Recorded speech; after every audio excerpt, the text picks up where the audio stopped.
Hey guys, I know I said that I didn't want to make any more videos about Misty and whatever, or talk to her, but this really has to. It's ridiculous. She said that I said that she is cyberbullying me by putting her photos on Facebook and YouTube. Okay, where in my videos did I ever say that? Where in my last video did I say that? So, cuckoo.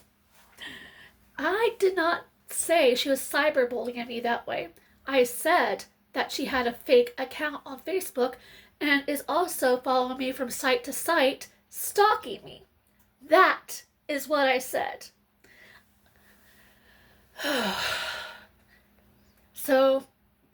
so, right there, she can't get her facts straight again. Yes, Misty is known to do this. She looks at videos of different people she's cyber stalked or has abused, and she twists their words around to fit what she thinks she hears. I never said anything about her posting her photographs on Facebook or YouTube as cyberbullying. Did you hear that this time, Misty? I did not say that you were cyberbullying me by posting your pictures on Facebook or YouTube. Did you get that time? Oh, yay! Um, and as for not going to Ford County, again, where in my video did I say that? I said I was going to Ford County and the clubhouse, but I hardly talked to anybody at either place about you. I don't want to. So, where did you get that I was not going to Ford County? uh, you guys, if you're watching this video, you can go back to my last video, and you can see what I said exactly. And I said that I was going to Ford County and the clubhouse for therapy, which I do, and I hardly talk to anybody about my sister anymore.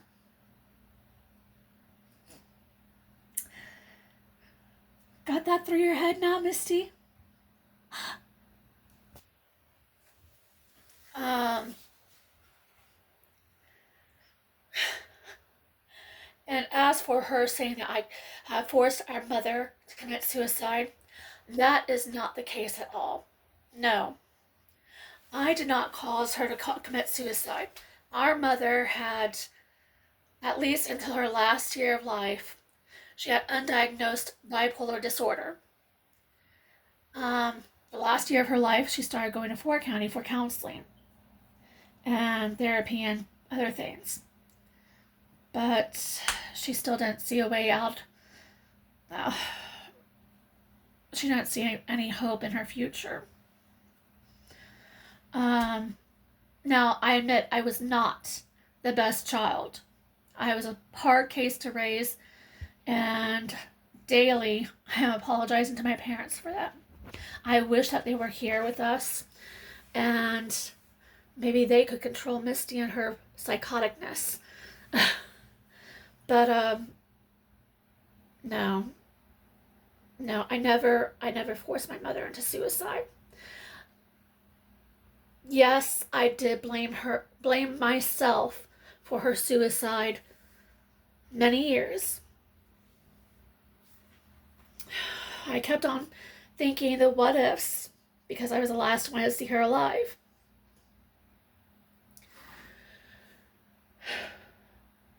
I'm sorry, guys. This is still hard for me to talk about sometimes.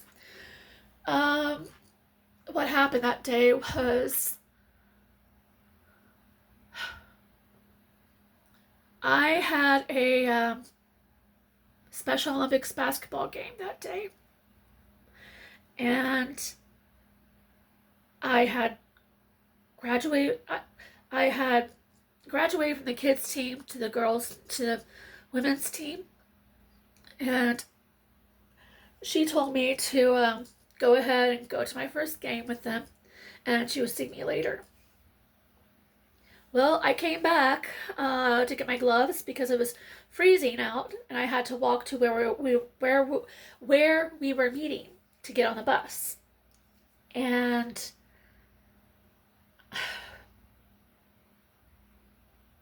I saw her writing the note, but I didn't see what she was writing. Um, why did I stop?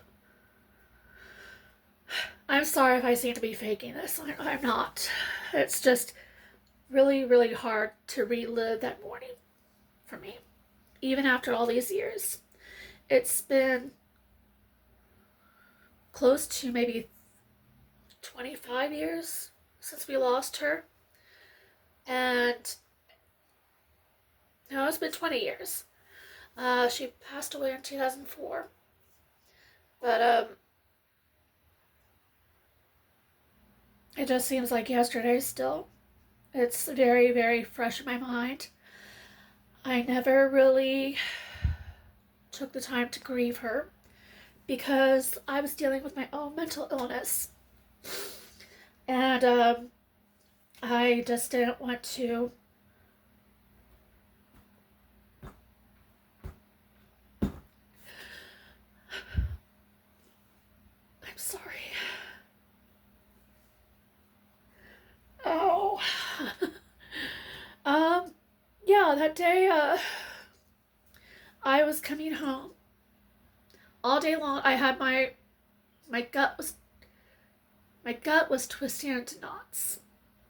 And I could tell that something was not right. I tried to call home 2 or 3 times to see if Mom was all right. No one picked up. So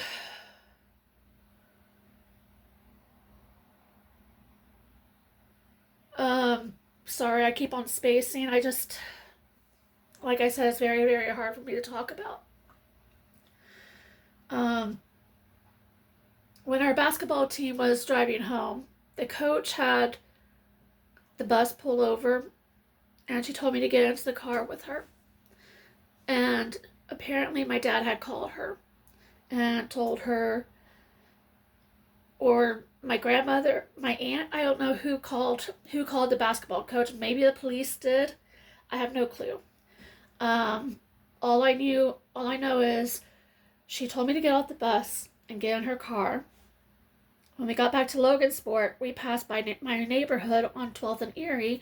My neighborhood was on 12th and Woodlawn. And I was like, well, where are you going? I live there on 12th and Woodlawn. You know that. And she said, we're not going to your house.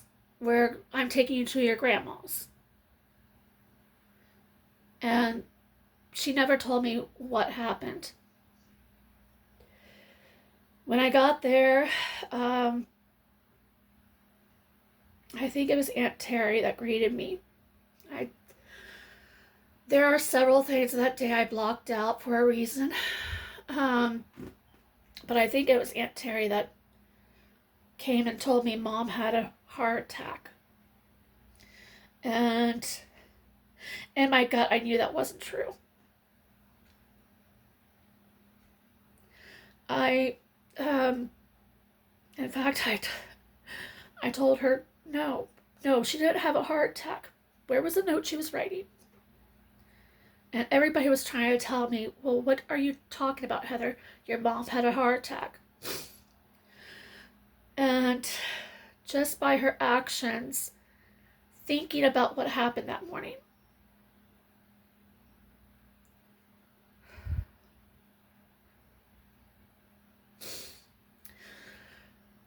I knew it was different. It took one of Mom's old Sunday school students, Brian Hillis, who was a detective at the time. I think he's still a detective to this day. He might have retired. I don't know. But he came back, told everyone that there was a note,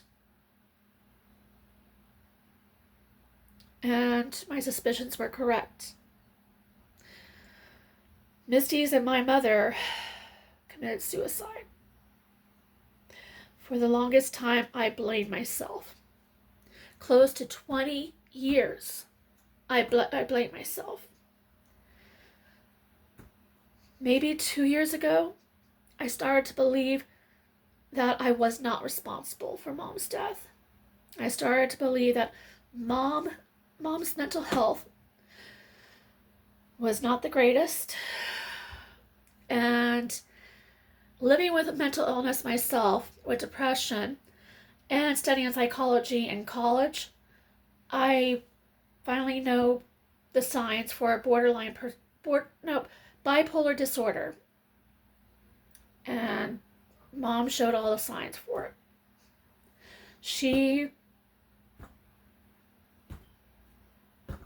I'm so sorry. She would work herself to the bone. She thought she needed 2 jobs when she really didn't. Then when she came home, she would go immediately to sleep. And on the weekends, she would sleep the weekends away. Those were her low moments. Her up moments, I remember her constantly shopping on HSN and QVC. She had maybe 6 jewelry boxes full of jewelry, all that she ordered from HSN and QVC. Some she got from Fernball Jewelers here in town. Other places, I'm not too sure if she did. She was addicted to clothes, jewelry, and shoes. I remember, oh my God, this is one of the funniest memories I have. I remember when I was in high school, I was looking at her shoes and I found out that we share the same shoe size. So I waited for her to leave for work and I would sneak a pair of her shoes to wear to school. When I got home, sometimes she would be home and she'd go like, "Are you wearing my shoes?" No. So yeah, those were good memories. Those were the best with Mom. I miss her every day. I will always miss her. I will always miss my dad too. Sometimes it's weird, I can feel them watching over me. It's like they're right next to me. Especially when I get down and out, I can almost feel Dad hitting the back of my head and saying, "Hey, you better cheer up, knock it off, go do something."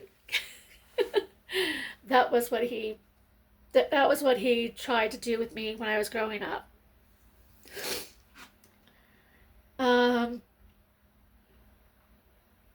But that was the real story behind Mom's suicide. I was still very, very much in the mindset of a teenager. I didn't exactly mature into an adult mindset until I was about maybe 25, 26. And that was because I just didn't have that mindset. That's part of the mental illness I have. I didn't know how to act like an adult. Mom and Dad had always sheltered me. When Dad passed away, it was like I was thrown into the deep end. I didn't know how to live like an adult. Thank God for my Aunt Terry and Grandma. They came forward and became my co-guardians until I was like maybe 23, I think. They were the best. Aunt Terry is still around, and I love her very much. I wish I could visit her more, but transportation is not that great sometimes. And like just recently, I came down with COVID, so I couldn't leave the apartment. I was quarantined, and this is the 3rd time I had COVID, so it was it was longer than anticipated for me to bounce back. But anyway, back to this whole video thing. Misty said that she contacted APS and all the police departments to make sure that she didn't call them. Why would you do that? I mean, if you knew you didn't do it, why would you do that? Maybe I should contact them and ask them if they really talked to her. I'm thinking that might be a good idea. Because she's saying that now that APS has me on paper as mom's killer, a child abuser, an elder abuser, I think it's time to give APS a call and find out if I really am labeled as that. And if I'm not, I'll get back to you guys so that y'all know that Misty is lying again. But yes, this is what she does when she is angry at somebody. When she has, I'm just gonna say this, when she has hated somebody her entire life. I had heard when I was a couple years ago, and I have come to the conclusion that maybe she has always hated me. When mom was pregnant with her, mom was not ready for children. My dad was. So she constantly pawned Misty off to my grandma and aunt.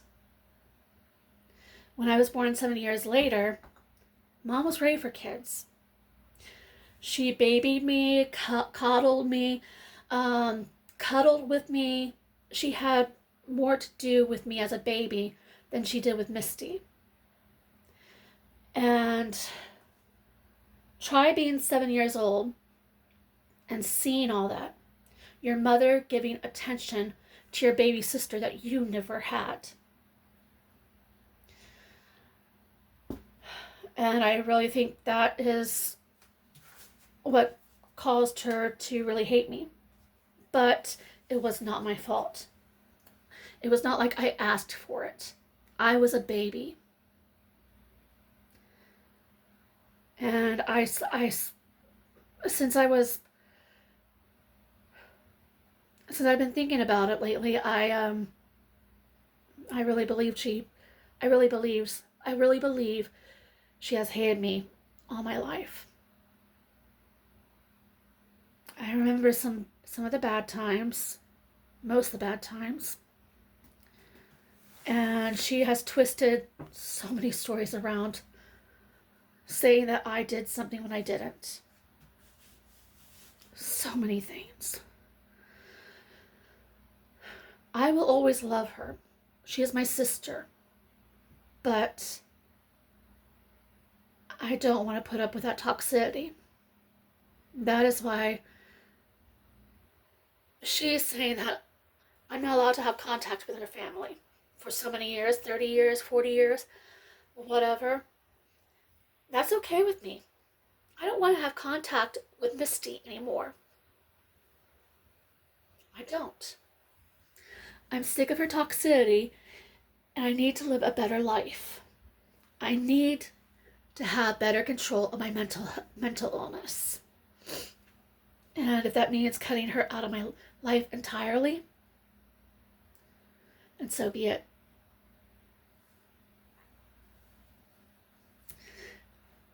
And I'm being truly honest in this video with you guys. This is the real me. I'm not all happy and go lucky as I've made videos seem. I try to be, but it's just, this is me. This is me. This is a life I live. Damn it, I'm trying not to cry.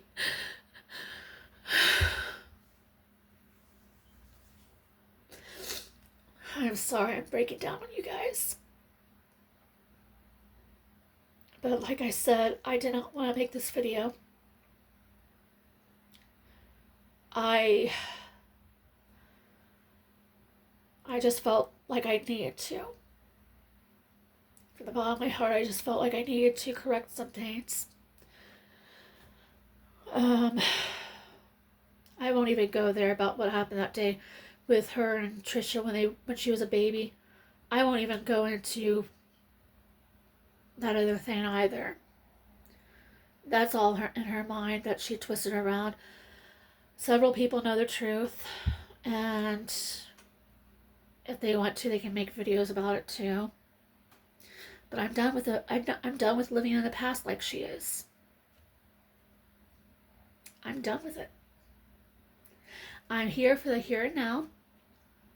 I'm ready for what may come in the future, which is I'm hoping to feel better when I get the hysterectomy. And then if I decide to go through with a bariatric surgery after the hysterectomy, I don't know if I can follow through with a diet. That's the problem. Because I like to eat. A lot of people know this. I like to eat, and many of the things I like to eat are not healthy. I'm being truthful here. I have cut back a lot on my soda. I've been drinking a lot more water, a lot more juice. Well, I know that juice isn't good, but it takes the place of the sugar I'm used to getting from the sodas. I drink a lot of non-sweetened tea. Trust me, I'm on the toilet many times a day because I have to pee.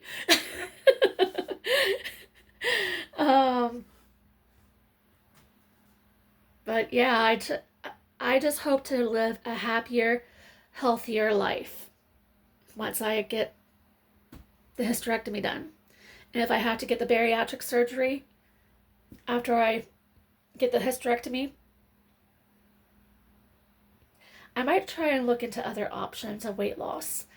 I'm not really big into into the thought of bariatric surgery because shame on me, I shouldn't have done it. I've been looking online at all the stories, positive and negative, about bariatric surgery, and I've even heard them from several of my friends. One of them had to have it undone because it was making her sick. So yeah, I'm scared about it. I really don't know if I want to go through with it or not because I'm afraid to die. I'm afraid of death. I want to live as long as I can. I want to help people with varying mental illnesses. I just want to live my life as long as I can. Oh God, I'm sorry. So, yes, as I said, this week I will be contacting the LPD, MPD, IPD, and even Adult Protective Services to see if what Misty claims is true happened. And if it is not true, I'll be making another video to let you guys know. So keep on the lookout for it. I really don't think they said any of those things to her. I really don't think so. I really don't think they identified me as a child abuser or elder abuser.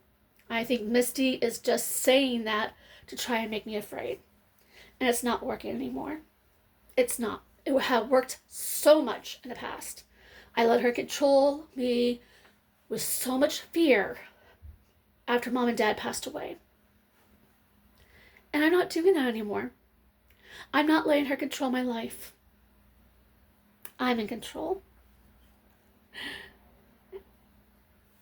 And for those of you that don't like long videos, I will try and make another video about talking about my mom's death, how it affected me to now.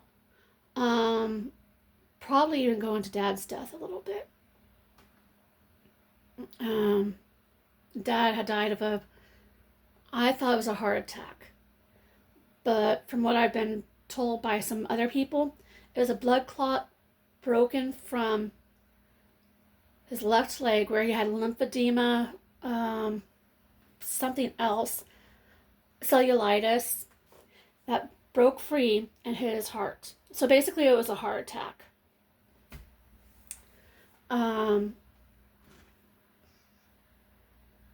I also think it. I also think maybe his smoking had a play in it too. He was a heavy smoker, and he worked at Rochester Metals too, which could have filled his lungs too with soot and smoke and everything. Um, I don't think he was diagnosed with emphysema, but maybe he had it. Maybe we didn't know about it because it went in undiagnosed. My dad, I'm so much like my dad. He did not like going to the hospital. We had to fight him tooth and nail when he was running like 104-degree fevers. We had to fight him tooth and nail to go to the hospital. He did not want to go because he knew they would automatically put him in the hospital. He would have to stay there for like a week or two, and he did not want to do that. I am exactly like that. I would rather avoid the hospital as much as possible. So yeah, there are so many traits I inherited from Dad. I've inherited some things from Mom too. Her laugh, and some people say that I look exactly like her, which I really love. Um, Maybe I have some of her personality, but I mostly am laid back like my dad. So, do I love both my parents? Oh, you can tell just by the way I'm talking about them. I did love them. I will always love them. I will always miss them in my heart. I do not have really anything negative to talk about them with. We did have our moments, my dad and I, but we they I lived with him till I was 21. Then he passed away. I have basically a heart attack, and I was still very, very, very much in the mindset of a teenager or a preteen. As my aunt calls me, I'm a perpetual teenager.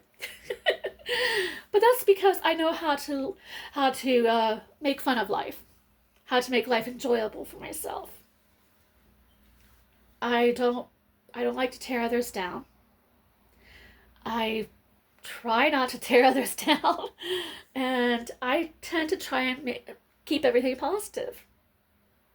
Wow, this is almost 30 minutes. Okay, I think I should stop here, but I think maybe it will help to talk a little more about what happened with Mom and Dad as part of my therapy. Get it all out. I may cry a little, so I'm sorry about that. Um, am I still blaming myself for Mom's death?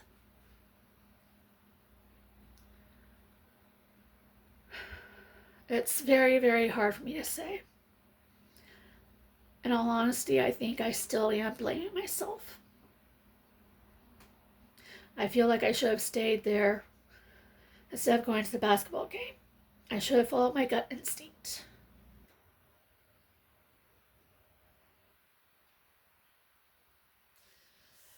Okay.